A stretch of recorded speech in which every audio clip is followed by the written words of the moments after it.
Welcome. This video provides an overview of the bank account analysis tabs and explains how forensic analysts analyze bank statements.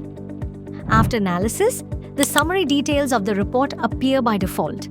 Here, you can view the basic bank account details like account holder, number, and statement period.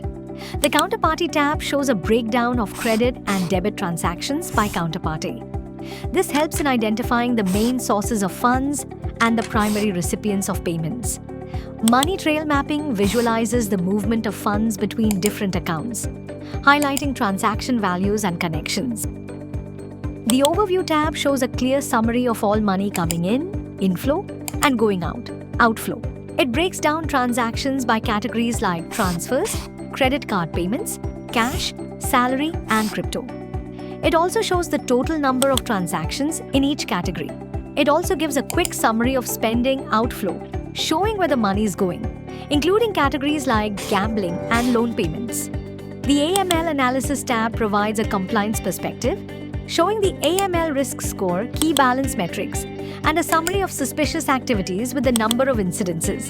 The account activity chart shows if the account was dormant and got activated for specific money transfers, such as money laundering.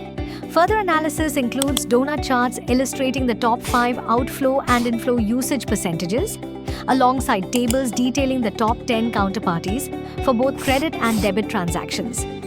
We can also see the monthly maximum and minimum balance table, which tracks the account's monthly balance fluctuations and the corresponding debit transaction count and days gap.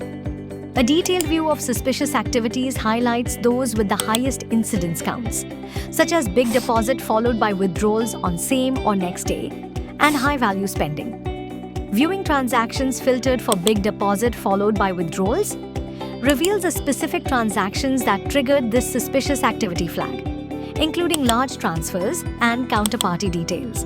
Finally, filtering the transactions for high-value spending shows the large debit amounts classified under categories like e-com and wallet payments and consumer products, offering insights into substantial expenditures. For a detailed demo or any queries, please reach out to us. Thank you.